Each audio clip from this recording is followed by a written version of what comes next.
Chapter 3 was all about how journalism is evolving and changing. Working in a newsroom isn't just writing down stories, but we're also taking our own pictures and editing our own videos and even going out and taking our own videos ourselves. We don't have a cameraman, we don't have a driver, we're doing everything ourselves. And people are saying journalism is dying, and that may be the case if you look at the facts, because of all the things that we're doing ourselves and how many jobs are being lost. Journalists today not only need to know how to do the basics like write or conduct an interview, but they also need to know how to edit and the decisions that need to be made when doing so. What information is needed and important, and what information can be factored out, are all important and are what journalists need to know today.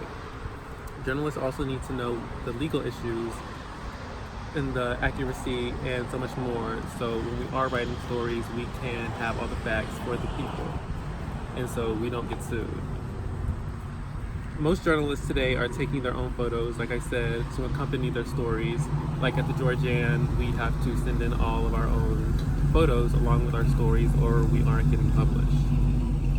Taking pictures is now considered a basic skill for journalists, and photojournalism is kind of a thing of the past as we are now doing it ourselves. And because everybody is a photographer these days, just taking out your phone means that you are a photographer. You don't need a fancy camera to be a photographer these days. Editors will not take a story unless it is accompanied by a photo, like I said. And to get a good picture, you have to do so much, and you have to know how to work a camera, and you have to know what angle is best, because you can't turn in a bad photo with a good story. The image must be in focus, no matter if you're using a real camera like a Canon or if you're just using a cell phone. You need to know how to work the camera and how to get things into focus. The image must also be lit using natural or artificial light.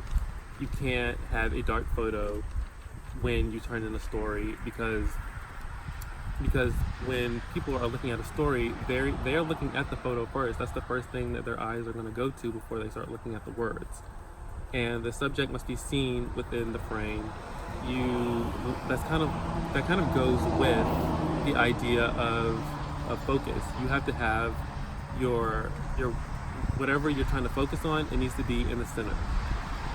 And journalists are also working videography, graphics design, web design, and so much more. I know personally I'm not good at any of those things. I have trouble with cameras and so much more, but that's something you have to work on as a journalist. And as times continue to change, you have to change and you have to evolve. And that's kind of what convergent journalism is all about.